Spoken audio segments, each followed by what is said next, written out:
Okay, sa flex number 3 na po tayo. Tapos na nalinisan yung ating cute na tricycle. Yan. Kahit paano nag-clear ng konti yung mga reflector. Dati puno na po ng dumi talaga. So, kita nyo naman yung kanyang bulsa. Yan, nalinis na rin po. Puti yung kanyang mukha na wash na. Kung sana meron tayong yung pinapahid na oil, mas maganda. Opo, kikislap din siya. Ayan. Kahit paano na bawasan yung lupa dyan. Yan.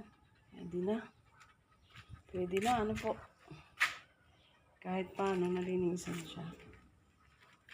So, yan ang ating tricycle number 3. Vintage tricycle number 3.